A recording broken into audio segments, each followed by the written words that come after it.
Salut les amis, c'est Feng et bienvenue dans cette nouvelle vidéo, donc mini vidéo sur les figures chartistes. Donc dans cette vidéo, on va voir ensemble ce qu'on appelle donc les triangles ou les biseaux. Alors après, vous allez voir qu'il y a plusieurs variantes. Il y a des biseaux ascendants, descendants, pareil pour les triangles. Donc on va voir les différences. Donc en gros, si vous voulez ce genre de pattern, la plupart du temps quand on regarde sur les sites internet ou les bouquins, on vous apprend que en fonction de l'inclinaison du biseau, donc qu'il soit ascendant ou descendant, il y a plus de probabilité de hausse ou de chute. Moi tout ce que je vais vous dire, je vais pas vous dire que c'est faux, mais par rapport au price action, pour moi c'est une très mauvaise idée de se baser sur le sens d'un triangle ou d'un biseau pour jouer sur un retournement ou une continuation. D'accord? Là, la plupart des sites internet, la plupart des vidéos, la plupart des bouquins vous apprendront ça, que par exemple quand le triangle ou le biseau est descendant, la probabilité est à la hausse. Si on joue à ce petit jeu là, on ne respecte pas le price action et on mise tout simplement sur une figure pour vendre ou acheter. Et croyez-moi, vous pouvez essayer par vous-même en démo, vous verrez que c'est pas très fiable. J'ai vu sur des sites des probabilités telles que 55% de chance à la hausse ou 55% de chance à la chute. Vous, c'est pas ce que vous voulez. Vous voulez vous fier avant tout au price action pour trader ce genre de figure. Alors, quand on regarde bien et qu'on décompose ce genre de figure, on voit bien tout simplement que ce sont des lignes de tendance ou des supports. D'accord. Donc la différence entre un triangle et un biseau, c'est que le biseau, ce sont deux trendlines. D'accord, vous avez deux trendlines. Dans le cas d'un triangle, vous avez soit le haut, soit le bas, donc soit le support, soit la résistance qui est horizontale. D'accord? C'est la seule différence. Alors ne vous prenez pas la tête pour retenir absolument dans quel cas un triangle ascendant a une chance de chute ou pas.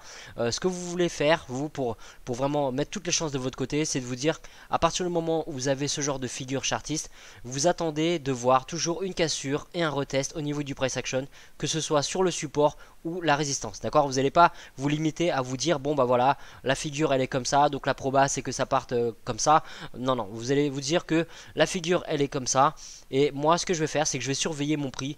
Je sais en tant que trader que la probabilité elle peut être très bien de ce côté là ou de ce côté là, d'accord. On va pas jouer à 50%, 45%, on va attendre et être patient et voir si le prix rebondit de ce sens là ou dans ce sens là. Alors quelques exemples donc de triangles ou de biseaux. Donc le plus simple là par contre je vais noter pour que ce soit plus clair. Voilà, donc vous voyez, on voit très bien le triangle qui est là et par la suite vous avez le prix qui casse là et qui est rejeté après en tant que support.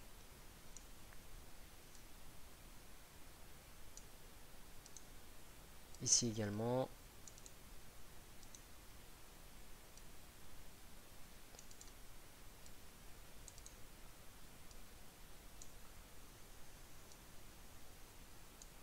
Alors il y en a vraiment partout, hein. C'est pour ça que je vous dis de ne pas vous fier uniquement aux figures chartistes pour miser sur un retournement ou une continuation du prix. Ce genre de figures, vous allez les retrouver partout, hein. C'est juste basé sur les trendlines. Donc à partir de là, vous en avez vraiment partout.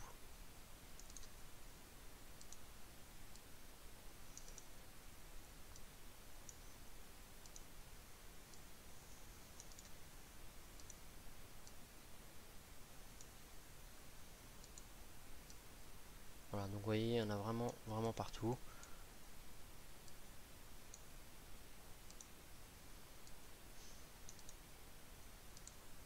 Sur tous les time frames bien sûr. Mais le but c'est vraiment d'attendre la cassure, le retest dans l'autre sens, vous voyez un engulfing derrière là, qui confirme vraiment la direction du prix. À ce moment là seulement vous aurez les meilleures opportunités, les meilleures probabilités pardon.